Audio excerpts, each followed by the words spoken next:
This is the elephant in the room.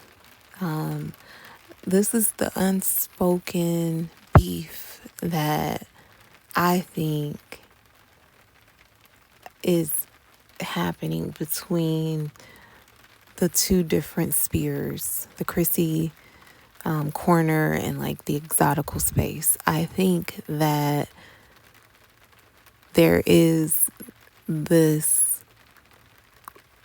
deeply held pain experienced by both, and it is unenlightened almost to compare grief or compare pain or compare struggle.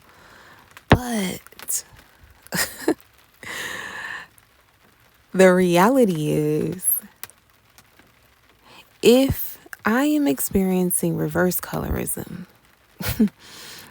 and I'm at the bank or I'm at the gas station or I'm in class or a meeting or somewhere, and someone within the community, a darker skinned Black woman within the community, interracial prejudice, comes to me and says something or commits a microaggression against me, or doesn't give me a chance, or doesn't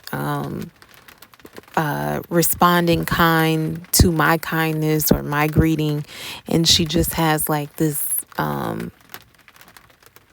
like a it's a microaggression. Like you can just tell when you're on the other receiving end of it. If she does that to me in the meeting or at the bank, and I walk up and right away is, combative, nasty, ugly energy, that might be my experience in that moment with that woman. But then when I go and I leave and I go to a restaurant, or I go grab a sandwich, or I go grab coffee, and because I was polite, and because of however I have presented physically, I get a free drink, or I get a discount, or I get something extra. That cancels out the bad treatment that I got from that one person within the community, that microaggression, the interracial prejudice, the reverse colorism, or whatever I experienced sight on scene because I showed up and she just wasn't feeling it and everybody else was, or she was the isolated experience out of many where just like my energy wasn't received well for whatever reason. I wasn't received well. And I know why, because I'm old enough to know now. If that woman is not in a position of power over me, and she doesn't have the ability to impact my daily life or impact my income or withhold opportunities or privileges from me, then that isolated incident is going to be it's going to be trumped by all of the positive experiences because I happen to meet whatever arbitrary standard of attractiveness that will allow me to move in a world in such a way where I'm getting positive feedback most of the time. Most of the time from various communities, just wherever I happen to be.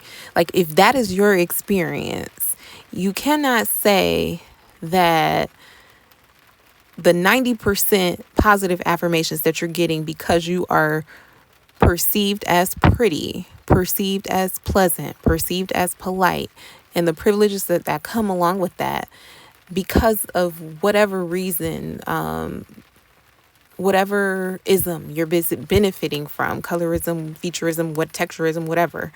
Like, we cannot say that does not trump the microaggressions, because they don't. It doesn't. There's no comparison.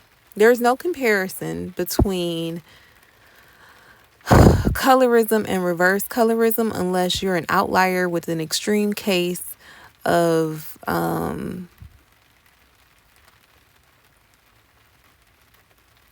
which let me almost take that back, because I came from a family that did not emphasize complexion being good, bad, or whatever.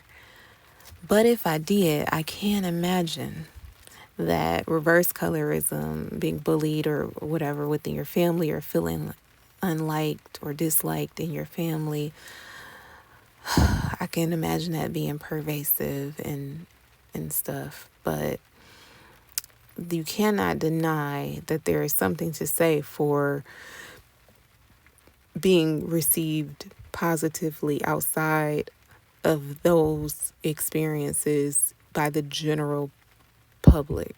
Um, I think I think when you are benefiting from colorism, featureism, or texturism, you're being affirmed so much by random people in the world and rewarded more often than not for just showing up presentable, showing up pretty, that it cannot be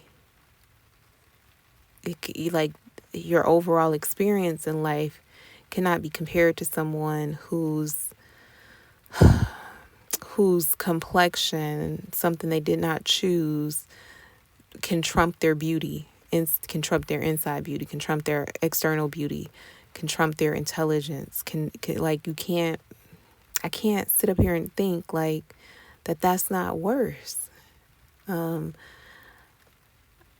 have to renege on, maybe prior statements where I'm looking at it through my lens of someone who did not grow up in a colorist environment where it was okay to make snide remarks or positive remarks, or just make a big deal out of, certain physical characteristics. So I can't speak. I have to be conscious of that. I'm looking at it from a very narrow lens, and that if someone did grow up experiencing reverse colorism and all of the ugliness that comes along with that from relatives on a regular basis, or bullied at school, I can't say that wasn't pervasive. I would be directly contradicting prior comments I've made. But I think there's something to say about the isolated experiences of microaggression. The isolated experience of experiencing microaggressions intraracially within the community, and then stepping outside the community, and then being rewarded and affirmed for the same reason that you maybe experienced that microaggression. But I'm open to hear stories that prove me wrong. I'm open to hear different opinions, but I just know that, like, the microaggressions that I experience because of reverse colorism are regular, but the the way in which I'm affirmed for no reason,